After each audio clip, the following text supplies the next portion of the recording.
Good evening, and welcome to the College of Letters and Sciences Community Lecture Series.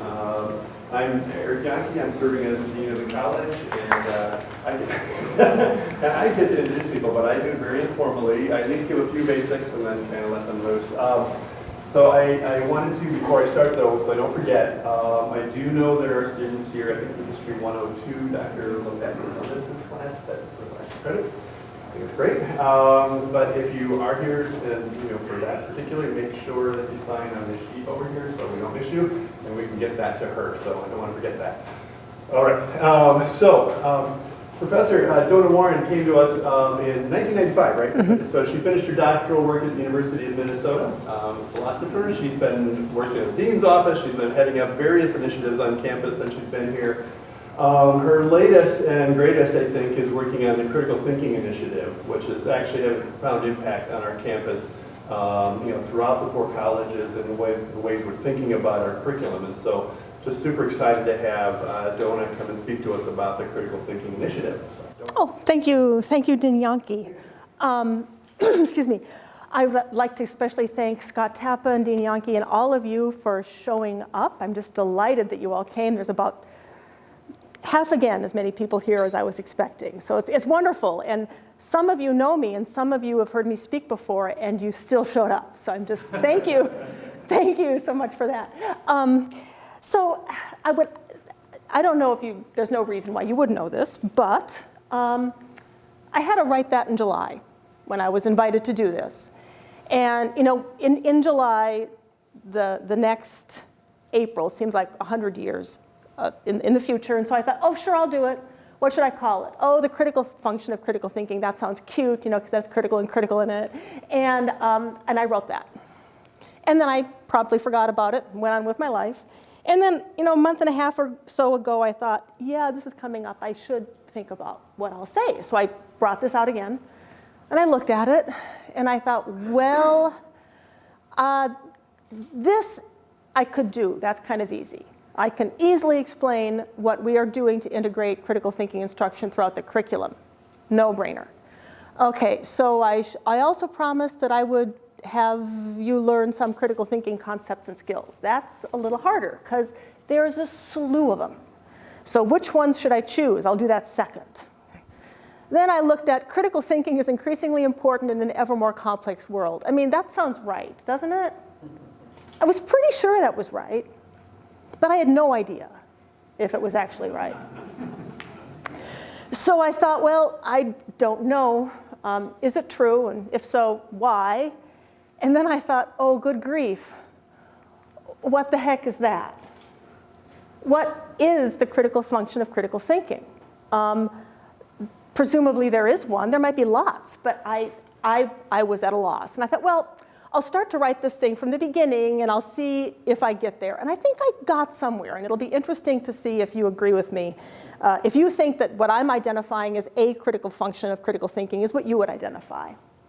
But let's start by talking about what we are doing, and especially why we are doing it. Okay, so let's talk about why we're doing anything at all related to critical thinking.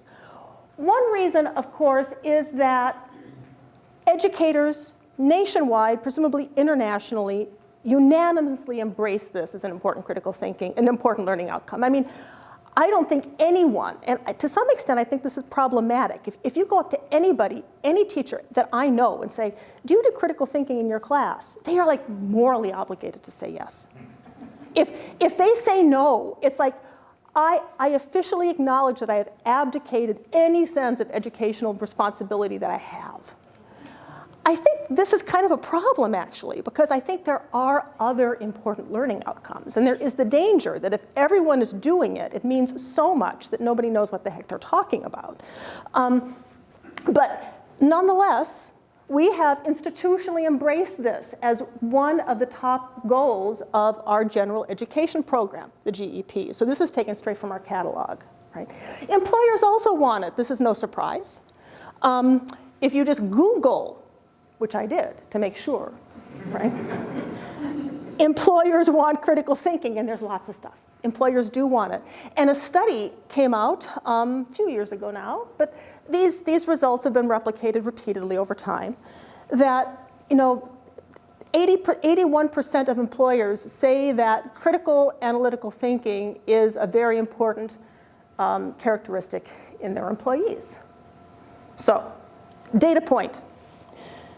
Educators, employers want critical thinking. I think we can take this as established. Another important and kind of less fortunate data point from my point of view is there's some evidence to say that we, as an educational industry, are not doing the kind of job we would like to be doing. This is from the same study put out by the American Association of Colleges and Universities. The heavy blue bar, dark blue, is the percentage of employers who believe that recent college graduates are well prepared in a certain area. And the light blue bar is the percentage of recent college graduates who self-report that they feel well prepared in that area. Behold the 20-point gap, right? 66% of recent college graduates say that they are well prepared in critical and analytical thinking. Now, from my point of view, that would be alarming, because I think 66% is too low. But 26% of employers think that college graduates are well prepared in this area. That is exceedingly alarming, right? And it's not just perception. We have some kind of hardish numbers. The Wall Street Journal reported in 2017, this is a little bit more recent, that according to the Collegiate Learning Assessment Plus exam, a lot of students fail to improve in critical thinking over 4 years, even among flagship institutions, right? So I want to be absolutely clear, especially for those of you watching at home, that I'm not talking about a UWSP problem. This is not a problem for us here in central Wisconsin. This is a problem, full stop, right? So the question is then, why? Presumably, we're all smart people, at least smart enough. We think this is important. We want to do it. It's not being done. Why? I humbly submit that this is part of the answer to the why. Critical thinking is a massive beast. I mean, if I were to ask you, what is critical thinking? I think the answers would cluster, so I do think it's a thing, right? But it's such a multifaceted thing that there's lots of stuff that makes it up. Huge number of skills, huge number of dispositions. Instructors do have, honest to goodness, expertise in critical thinking in their disciplines, right? That's part of what we have to have, which we've generally picked up largely by osmosis as we've progressed through our educational pathways. I have my PhD in philosophy. I did happen to have a course in critical thinking as an undergraduate, just as like a general ed, but that was just because I happened to take it. There was never a point in my professional training where someone said, hey, you have to have this class, ever, right? I certainly never had a class in here's how you teach it, right? And I might double back to that later, but I kind of just picked up how to do it and maybe picked up how to teach it, maybe not. And furthermore, the way these skills and dispositions are described differ wildly across disciplinary boundaries. So the way a skill is described in history might not be the same way that skill is described in English, might not be the way that skill is described in biology, might not be the way that skill is described in business. So even assuming, and this is a major assumption, that that same skill is taught in all of those disciplines, fat chance the students are going to recognize it because it's called different, right? So this is the situation, and yet we somehow expect instructors who have untutored expertise in this to know how to teach it to their students. And we somehow expect students to cobble together a coherent set of critical thinking skills that they can apply after they graduate. That's it. I think, frankly, I submit that's an insane thing to want, given where we're at. That's fundamentally irrational. There's just no way we should have expected anything other than that data that I showed you earlier. So, what we are doing here. Now, I could have started this, I toyed with it, but I thought this really would be narcissistic to start with 1995 when I joined the faculty. That really would have been, but But I want to tell you a story from 1995 when I joined the faculty, because I don't know how many of you know about the job market in philosophy. I'm hoping you don't, frankly, because it's depressing, it's frightening, it's horrifying. Right? There are not that many tenure track positions opening up any given year in philosophy, on the one hand. On the other hand, there are quite a few people who are aspiring to and getting their PhDs in philosophy because you know the glamour. And so then you have, the job market is just insanely competitive. It's insanely competitive. And there's a lot of luck to it. There's a lot of luck. So when I was finishing putting my dossier together when I was in graduate school, sending things out, I knew I really wanted to teach because I liked teaching. I had taught all through graduate school, mostly remedial math, actually, developmental math, because my undergraduate degree's in math. So I taught that.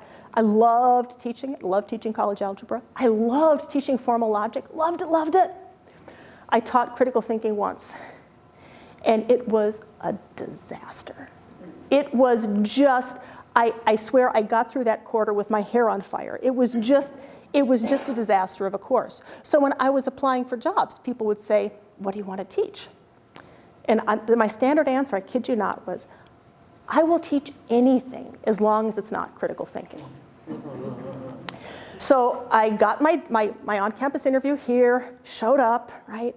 Loved the town, loved the people who interviewed me, just loved, loved, loved. In fact, I think I saw Richard Feldman. Richard Feldman, are you here? Did I see Richard Feldman come in? Was anyone here when I came? Probably not. Just wonderful people interviewed me. I fell in love with the town, really wanted to come here. And I assumed I wouldn't ever get a job. So this was like the brass ring of all brass rings. And they said, well, we really want someone to teach critical thinking. And I said, I would love to teach critical thinking. So I thought the interview went fairly well. I was flying back home. I got back to the University of Minnesota. I went back to my advisor's office and said, I think the interview went well. I think I might get the job. I think they'll ask me to teach critical thinking. I have no idea how to do that successfully, right? So at this point, employers were still, not employers, but book publishers were still sending, instructors' examination copies of books. And so my advisor just kind of randomly pulled a book that I could tell he'd never opened that had critical thinking on it from his bookshelf, and he handed it to me, and he said, here's a textbook. So I walked to the grad student lounge, and I opened it. And it was like the skies opened up, and heaven shined down upon me, because I saw my very first argument map, and I knew that's what I wanted to do for the rest of my life. It was like, behold the truth, right? Absolutely. So you will see an argument map, and hopefully you will have that same kind of an epiphany. So then I came here, taught critical thinking, loved it, loved it, loved it, taught it every semester since. And because then I was just an evangelist for argument mapping. I was talking to people about argument mapping wherever I could. If someone, I'm in an elevator with people, I'm talking to people about argument mapping. And so then in the summer of 2015, got a grant, got a group of people together to talk about this interdisciplinarily. We tried to implement it in some courses, I think successfully, in 15, 16. And all along, I and other people were talking to groups. We then had it as like one of our major programs to support our continued accreditation. That's called the Quality Initiative. You don't really, HLC is Higher Learning Commission. That's our accrediting body. We formed faculty exploration groups, which would be people from across the disciplines, instructors from all over, talking about what does critical thinking look like in your discipline? How would you define it? What skills are important in biology and business and English and history? And then presenting elsewhere at various institutions. And now we have, I'm just so thrilled with my colleagues. This is just a great place to be. Critical thinking pilot courses from across the institution, all 5 colleges, including university colleges, participating in this.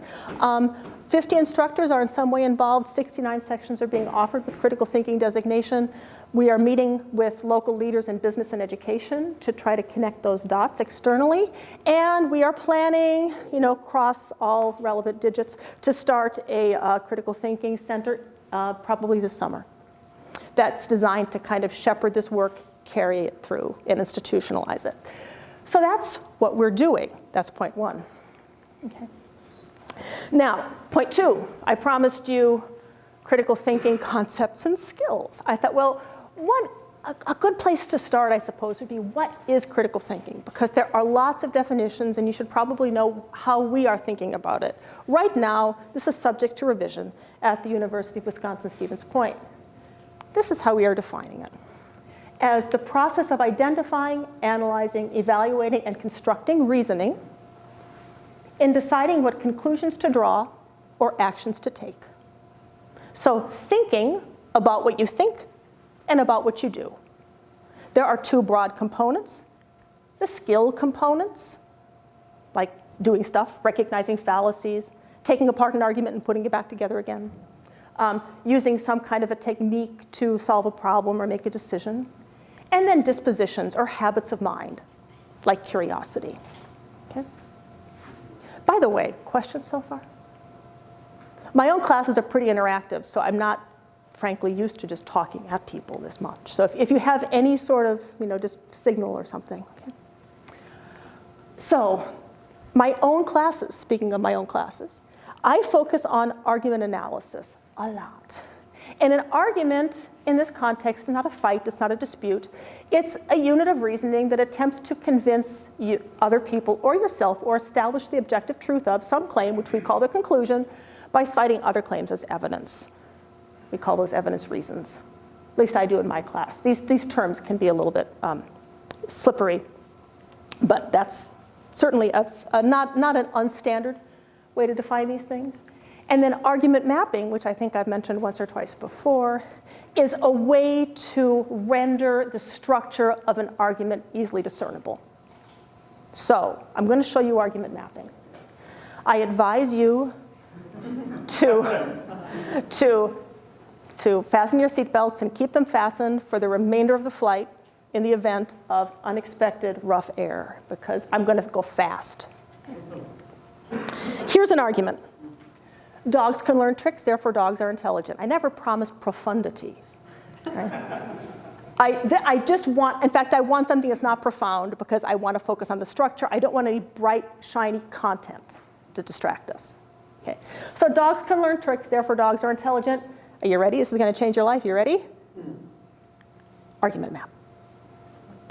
Notice, the conclusion is at the top. The support is at the bottom.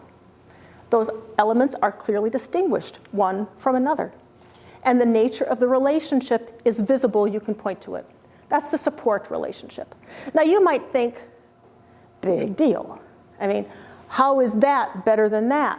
Well, it might not be better than that, but it's better than this. Well, that's an argument, by the way. Sorry. That's the conclusion. That's the reason. Technical term, that's the inference, the relationship of support. Okay, there will be no quiz on this later, but that's what they're called. I can also write that argument in a different way. I could say dogs are intelligent because they can learn tricks. This is one of the things that started getting me really interested in critical thinking as something to think about from a scholarly pedagogical point of view. I noticed that people in general find it a lot easier to analyze the argument, that is to say, distinguish between the reason and conclusion and identify the relationship between those things, when the argument is written like as it is at the top with the word therefore, than it is at the bottom with the word because. Why is this, you might ask? I think it's because the top one, dogs can learn tricks, therefore dogs are intelligent. The conclusion, dogs are intelligent, follows the reason in the passage and also follows from the reason logically. That follows and follows from relationship is inverted when you use because in the middle. Here, dogs are intelligent because they can learn tricks. they can learn, the reason follows the conclusion in the passage, right? But the conclusion still follows from the reason and the logic. Do you see that?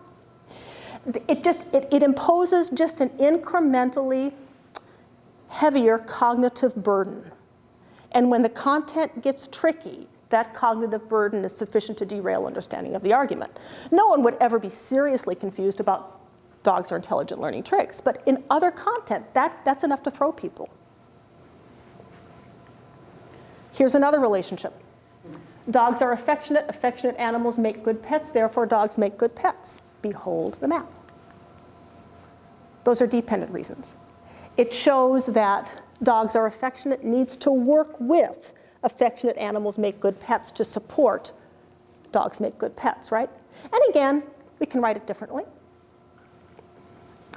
This relationship of dependent reasons can be tricky for people to discern. So here's just a handy trick. And this is like the skill that I promised you. Okay? You can recognize dependent reasons by thinking of them as puzzle pieces. If you put those two puzzle pieces together, the whole reason they can connect at all is that they have that circle bit in common, right? But because that's where they connect, that circle bit is not visible in the resulting shape. You see that? I wish this were a little lower so I could actually point rather than just sort of gesticulating at the screen.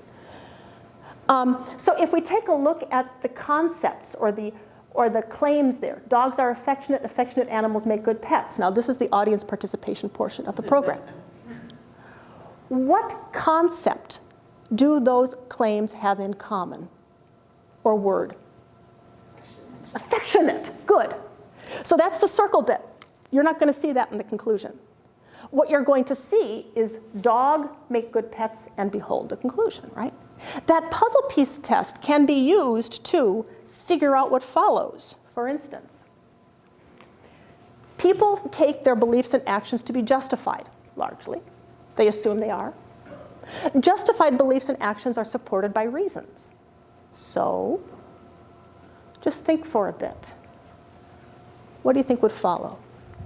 And I will hum a theme song. Do, do, do, do, do, do. You think you see it? Turn to your, yes, Professor Horn. People take their beliefs and actions to be supported by reason. Excellent, and I didn't even plant him. Oh. Exactly, right? Exactly. You're all me. My colleague, my beautiful assistant, Professor Horn. You can also use that to figure out, and this is where it's really important, to figure out what people are assuming when they move from one claim to another. So suppose, if we take a look at that puzzle piece shape up there, suppose that the bottom rightmost shape were not there. You could figure out what it would be, right? You would look and you would say, well, the top shape has a square bit, the bottom shape has a square bit, so I don't need to worry about those. What I need to worry about is somehow connecting the triangle bit and the circle bit, and you would sort of retrofit something like you see on the right, correct? So let's do that here. What's in common here? We should assume that people's beliefs are supported by reasons, conclusion. It's respectful to assume that someone's beliefs and actions are supported by reason. What are they both talking about? Well, assuming that other people's beliefs and actions are supported by reasons, right? That's the square bit. So what we need to do is somehow connect up, it's respectful to, and we should, right? You get something like, we should respect other people. Got it? That's dependent reasons. Independent reasons are a little bit easier. Dogs can alert people to intruders. They can help people to make friends too. Therefore, everyone should own a dog. I like dogs. In case you can't tell, I like dogs a lot. Hi, Buster, if you're watching at home. Yes. Independent reasons, right? They don't need each other. They function independently. And you can also write it separately. You can write it with the conclusion in the middle if you have independent reasons. Now we're getting a little bit steeper. I'm just going to show you the map here because here we have objections. I just want to show you that it can be done. We should have therapy dogs in schools. No, you shouldn't. This is an objection now. The reason you shouldn't is that dogs would be a distraction. Now you have objections to objections, otherwise known as rebuttals. The objection to the claim that dogs would be a distraction is no. In fact, they help students to concentrate. And then there's another kind of objection, which is we allow other potential distractors. Those are fundamentally different kinds of objections, right? There is what I call the not-so objection and what I call the so what objection, right? The not-so is exactly what it sounds like. I disagree. The so what is, even if, who cares? We can transform a so what objection into a not-so objection by filling in a missing premise, like that. We just made explicit what we were assuming there. Dogs would be a distraction, therefore we should not have therapy dogs in schools. Well, that's assuming that if something's a distractor, we shouldn't have it in school. And now what was a so what objection is a not so objection. That's a fairly advanced move, right? As I said, there will be no quiz. But that's what mapping's all about. It is incredibly, incredibly powerful. It really is, right? Because what happens is you start to see, when you look at an argument, you don't just see claim, claim, claim, claim, claim, claim, claim, out pops the conclusion. You see that arguments are crystalline structures, really. They're not amorphous at all. These claims have precise relationships to each other, and there are only 4 relationships they could conceivably be. Support, objection, dependent, independent. That's it, right? Once you start to see arguments like that, you can track more complicated arguments. Sometimes instructors have expressed skepticism at this point. The objection, sometimes when I go around and I talk to faculty groups, I once had someone, after I presented this, I can't remember where I repressed it. It was not here, it was another institution. I presented basically this was a few years ago, and someone raised his hand and he said, how would this help my students to understand the argument in Moby Dick? And I thought, I don't know who you're teaching, but that's not my concern, right? I mean, that's a completely different thing. And I just sort of gestured to, well, I don't know, I'm pretty sure it would help. But I couldn't, I mean, that's all I could do. It was a completely lame answer. I was utterly blindsided. But a few years ago, a couple years ago, something happened. It was in the summer, so it got dark late. And I was upstairs doing what lots of people do. I was sort of texting on my phone, and it was dark. And a message came up from my neighbor, Joan. Joan has chickens. Before she got chickens, she said, I want you to know I'm going to get chickens. Is that okay with you guys? And I said, are you going to eat the chickens? Because what I needed to know was, should I get attached, really, you know? And she said, no, we're not going to eat the chickens. I said, oh, get chickens, right? So she got chickens, and she named them like souffle and omelet and quiche. She had little egg names. So I'm up. It was dark. I'm up in the bedroom. I'm texting. Up pops a message from Joan. Omelet's missing. Could she be in your garage? I thought she was interested in your garage. So I said, she said, could you check in the morning? In the morning? Like, in the morning? Are you kidding me? So I got up and I threw on and I came downstairs and I told my husband, Mark, I said, omelet's missing. So we got our flashlights and we went out in the dark and we were going around. We were calling omelet. I don't know why we were calling omelet. We were walking around with our flashlight, omelet, omelet, no omelet. It did turn out that omelet was actually roosting in the lilies of the valleys next to our house. So happy ending to the story, right? But walked back in, no sign of omelet. And here's what I learned that night. Omelet happens to be a black chicken. It's hard to find a black chicken in the dark. But it's even harder if you don't know what a chicken looks like. Oh. And exposing students to, or anyone for that matter, to look at this shape, see these relationships. Yeah, they don't necessarily always need to think that way, but sometimes things get tough. Sometimes it gets dark. And when you know what a chicken looks like, when you know what these relationships are, it's a heck of a lot easier to spot them. Trust me, right? Because it's a lot easier for me since I had my epiphany than it was before. So here's kind of when things get dark. This isn't a terribly difficult argument, but let's just take a look at it. It's a little bit more sophisticated. We shouldn't offer critical thinking courses. For one thing, critical thinking courses are worthwhile only if there are general thinking, critical thinking skills, and there aren't general critical thinking skills because critical thinking is invariably subject specific. That, by the way, is an argument in the literature. For another thing, courses in critical thinking run counter to the primary aim of education because they don't require students to learn important facts about the world. Of course, some might claim that we should offer critical thinking courses because they make it easier for people to win arguments. They don't, though, because critical thinking skills make us as critical of our own positions as that of others. Besides, even if critical thinking did help us to win arguments, who says that's always a good thing? Right? And that's a fairly short argument, but there's more structure there. This is that structure. Okay?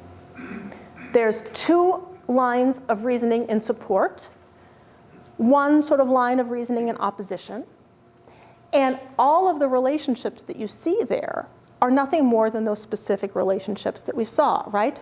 Support, objection, dependent reason, independent reason. There can be nothing more than that. There just can't be. Once we see that that's the argument, now we can evaluate it. There's a premise for you. What do you think about that premise? I'm just curious. As I said, this is actually a debate in the literature. The reasoning is it doesn't make sense to talk about a cross-curricular critical thinking program because critical thinking as it is instantiated in, say, history, and critical thinking as it is instantiated in, say, chemistry, have nothing in common. What do you think? I'm just curious. I mean, you've had like all of 30 seconds to think about that. You should have an opinion now. Obviously, I disagree, or I wouldn't be doing this work, right?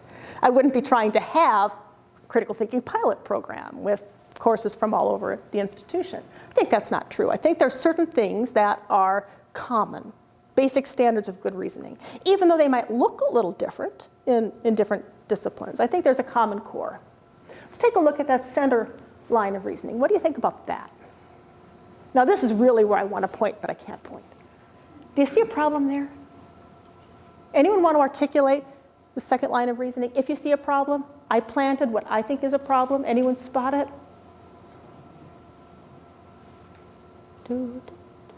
Jerry? Yeah. You're talking about the very middle, right? Very middle. Well, it's that facts are independent of critical thinking. Yeah, the facts are independent of critical thinking. Is there another problem? You might be looking at the same one. Angela? It shows that the primary aim of education is to learn facts about the world. That's kind of what I had in mind, right? Although I think what you articulated is a problem too. By the way, in case I'm not sure if this is picking up, one objection was that there's a sharp distinction between critical thinking and facts. Facts are independent of critical thinking. That's certainly disputable. And then there's this additional assumption that the important thing about critical thinking is to assimilate facts. That's the one that I had in mind. That's the problem that I planted. And that would be there, right? It's that inference problem. The problem isn't that this is false. I think that's probably true. That's not a primary aim of critical thinking. But does it follow from that they run counter to the aim of education? I don't think so. Only if we assume, and now we're going to do that trick we did before, we're going to try to fill in a missing assumption. Can you see what is assumed there? Courses in critical thinking don't require students to learn important facts about the world and blah, blah, blah. So courses in critical thinking run counter to the primary aim of education. I think we already said what was assumed there, right? What's assumed there is that the primary aim of education is learning important facts about the world. I am not denying that that is a primary aim of education, right? Let me be clear. It might even be, for all I know, the primary aim. I don't know. It's just, I'm not sure that we can really assume that. So by filling in that missing premise, now the inference is fine. If you believe this and you believe this, you're going to be hard-pressed to deny the sub-conclusion. That's that middle claim. But I think this is at the very least questionable. I think that there's other important things than that. Which brings us to point 3.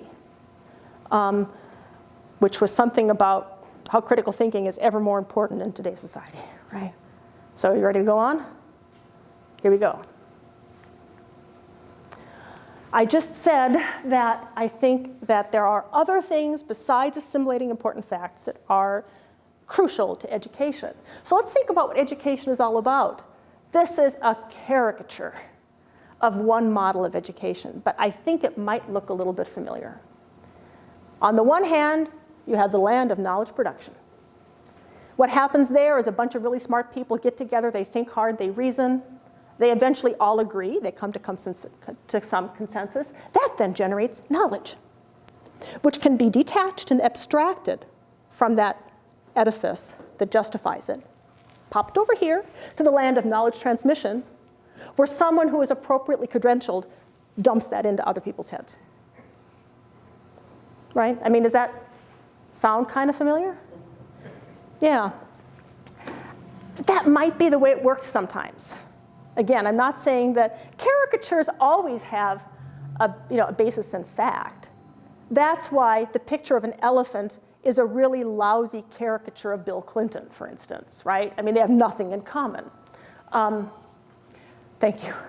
That was my own phone, by the way. So yeah. Yeah, I know, I interrupted myself. Yeah, sure. That's my own husband, by the way, so that's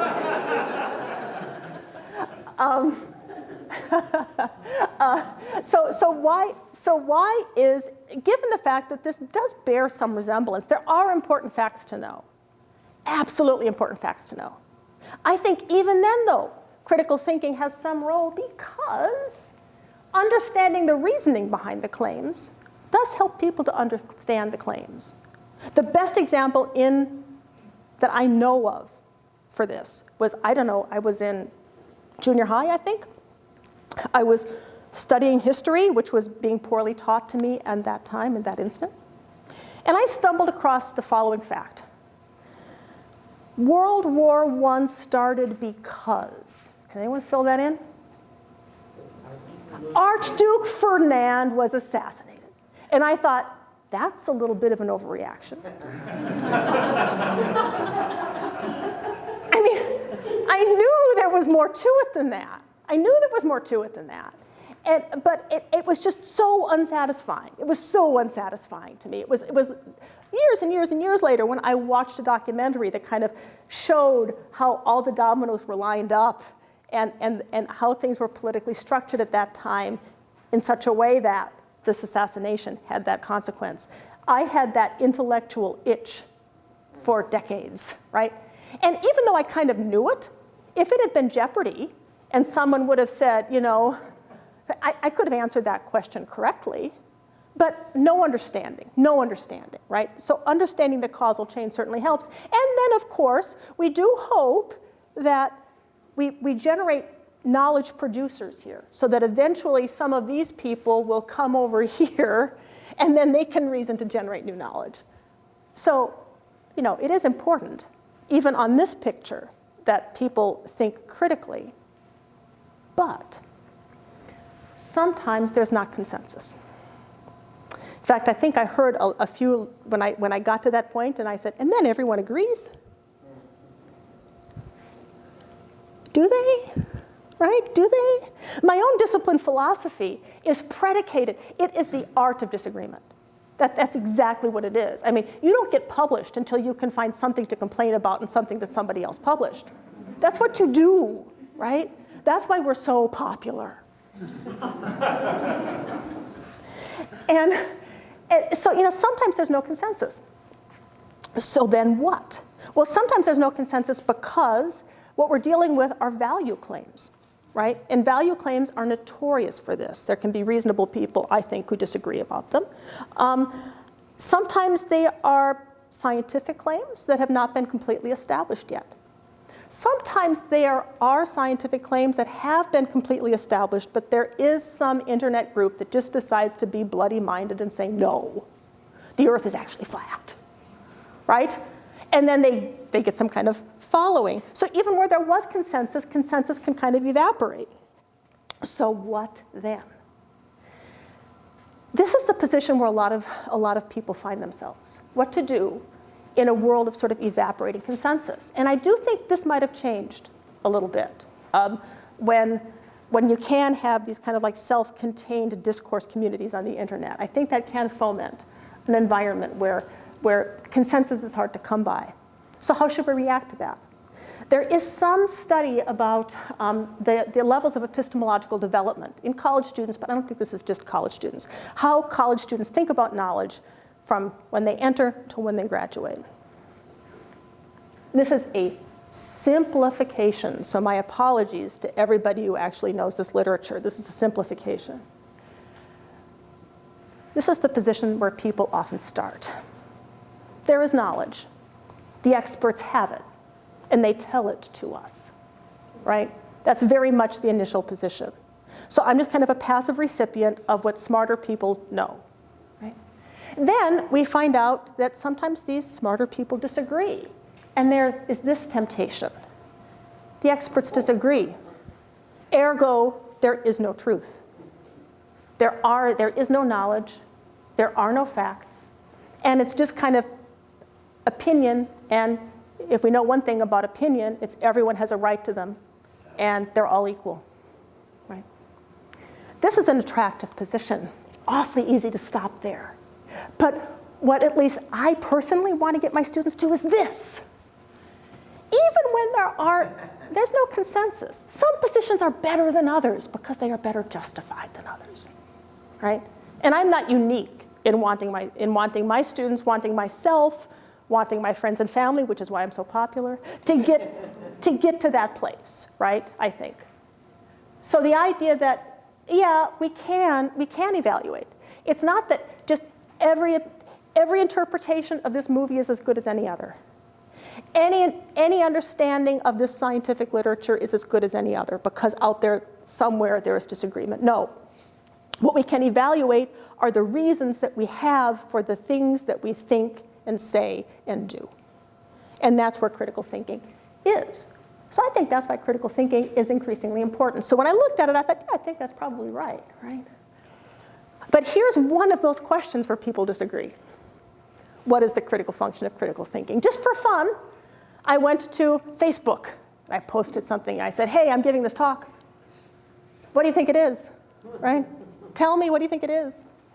And I got people, the answers clustered, but they were different. There wasn't a, well, this is the obvious answer. So kind of ironically, I hope you appreciate the irony of this. This is one of those questions that you really need critical thinking to answer. Because there are a variety of answers that can be equally well maintained, but some answers might be better than others, right? I ask my students this at the beginning of the semester, and it's incredibly informative. I ask them to tell me, write down, what do you want to learn in the course? And the answers tend to cluster in a few ways. So this is why I'm talking now about a critical function of critical thinking rather than the. Because I think there's lots of them. And I'm not going to, I would never purport to claim that what I am going to advocate here is the only important function. But I think it's an important function. One thing that students say they want to be able to do is avoid falsehoods and get at the truth, or something along those lines, right? I want to avoid being taken in. I want to be able to spot someone who's just trying to deceive me. I want to be able to use information appropriately to draw conclusions. That all kind of falls in that category. Then there are the more sort of maybe debate-oriented who want to win arguments, right? Yeah, I get a lot of, I want to think quickly, right? I want to have a quick answer, which I always caution people against, right? Because then I can't get the quick answer. No. Because I think that often the quick answer is the wrong answer. Or at least speed is not a virtue when you're thinking about something that's interesting, I think, generally. But certainly the desire to defend positions, to not cave prematurely, to be able to respond to objections, these are all laudable things to want. But then some people say this. They want to understand other people better. And that's the one that always sort of, at least right now, makes my heart warm. This is the one I want to talk about for the time remaining. I think a critical function of critical thinking is that it helps us to understand each other better. Because remember these arguments that we played with a little bit before, right? People generally take their beliefs and actions to be justified. If they didn't, they wouldn't have those beliefs. You can't go around and think, I have this belief, but I think it's probably false. That's a strange position to be in, right? We should probably assume that other people are taking their beliefs in that way, maybe with some justification. Why? Well, because it's a sign of respect, and that's how we should treat each other. Don't explain other people away, essentially, right? Personally, part of my ethos. So if we take that seriously, and we take a look and try to think, how can the lens of critical thinking help us do that more effectively?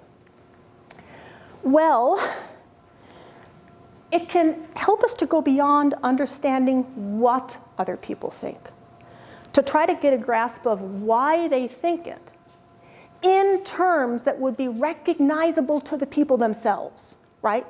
Not, oh, you just think that because you are, I don't know.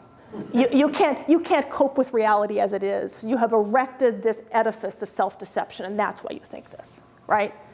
No one ever says, you know why I think this? It's because I can't cope with reality as it is. And so I have erected this edifice of self-deception. Nobody ever says that. I mean, everyone thinks they have good reasons for the things they think. So, critical thinking might be able to help us to understand that and kind of get in that person's head a little bit, which then will help us to illuminate points of agreement and disagreement, and to disagree without disparaging each other, right? Because we have some clue about how the world might look to this person. So, for instance, tell me if this conversation sounds familiar to you. Vaccination should be optional. You're an idiot. All the time. All the time. Vaccination should be mandatory. You're a fascist. Not an unfamiliar dynamic, right? At least I've seen it. Look what's going on. We have people advancing positions, and then the response attacks the person. Doesn't engage the position. The technical term for this, if you want to have a fancy word when you leave, is abusive ad hominem, right? To attack the person, to abuse the individual, to attack the hominem. Right? Imagine this instead. Vaccination should be optional because parents should have the final authority over their child's health care. Because if the government assumes responsibility for children's health care, then other parental rights are endangered. Vaccination should be mandatory because herd immunity requires a certain critical mass of vaccinations. And there are people who can't be vaccinated who rely upon herd immunity, right? At that deeper level, they might be able to agree, okay, individual liberty and communal responsibility are both important, right? You're not an idiot if you think that individual liberty is important. You're not a fascist if you think that communal responsibility is important. And then we can have a mutually respectful conversation about this. What's the appropriate balance? Will we figure it out to everyone's satisfaction? Of course not, right? Will no feelings ever be hurt and no toes ever stepped on? Of course not, right? Human beings are human beings. But I think that's a better conversation. So if we go back to what is the purpose of education to begin with, right? The primary aim of education is learning important facts about the world. That's an important aim, no doubt. But what I think thinking about critical thinking can help us see is, at least an important aim of critical thinking and education in general, is to help us go from conversations like this to conversations like this, right? And that is what I submit is a critical function of critical thinking. Thank you.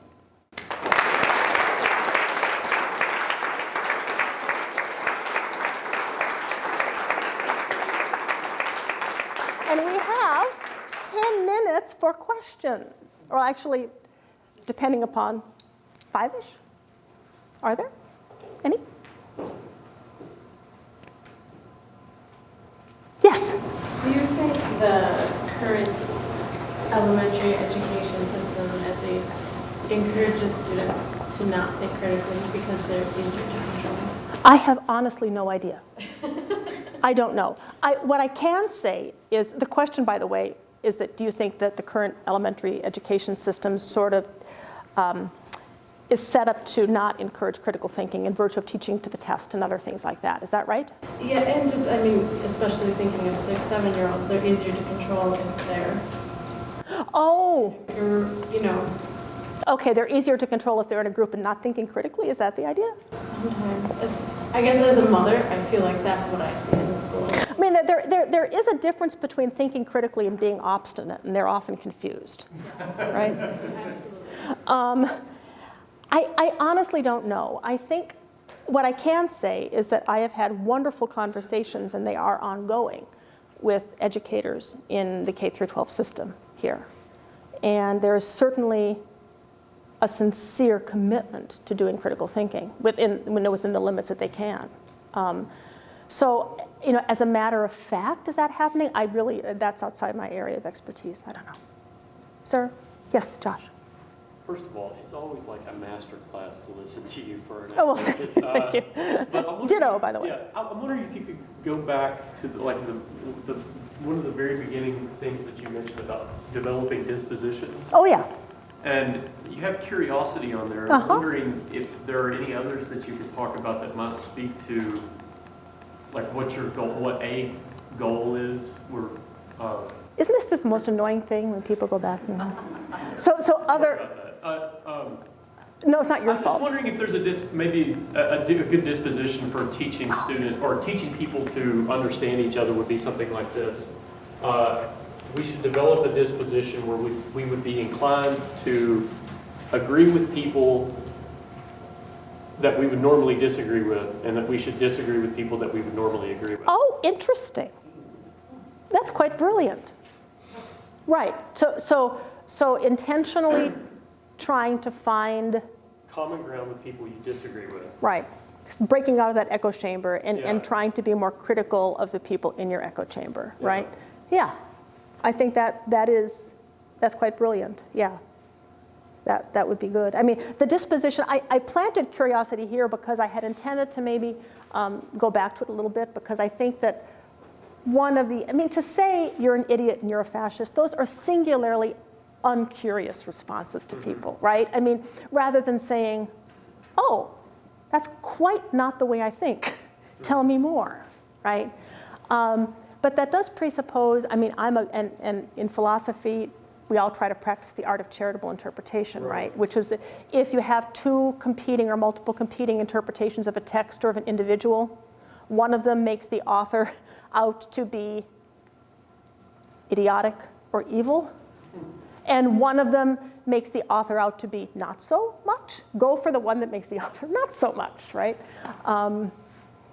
Yeah, I think that's a critical thinking virtue, because I also think it's more accurate. I don't think that the world is populated by idiotic, evil people. And so I think that by and large, the charitable interpretation is probably more likely to be the accurate interpretation. Yeah. Anything else? Yes, Kim. And then, Check out Peter Elbow, the believing game. He Oh. does what you just described. okay. Speaking as a psychologist, one of the most disheartening things that we've discovered through research over the past few years is for many years we thought that when people were confronted with disconfirming evidence, they would abandon their beliefs and they would buy into whatever was presented to Right. them. But there's a huge emotional and ego dimension to this. Mm-hmm. So I'm curious how you advise somebody to educate, formally or informally, knowing that there's a huge emotional dimension underlying or behind all of these reasons. Right. And I don't know if this gets at the depth of the problem, right? But I really want my students to understand that a bad argument can have a true conclusion, right? So you can criticize an argument without disagreeing with the conclusion. Furthermore, falsehoods can be believed by intelligent people. So the individual themselves is protected by like 2 firewalls from any criticism of the argument itself. And I also think that trying to find something good about the argument, right, so that they don't have to completely jettison the whole framework to say, this is good. Yeah, I agree with that. At least it's good from my point of view, right? I think that can ameliorate somewhat the desire to double down. But I think that that is so neurologically ingrained that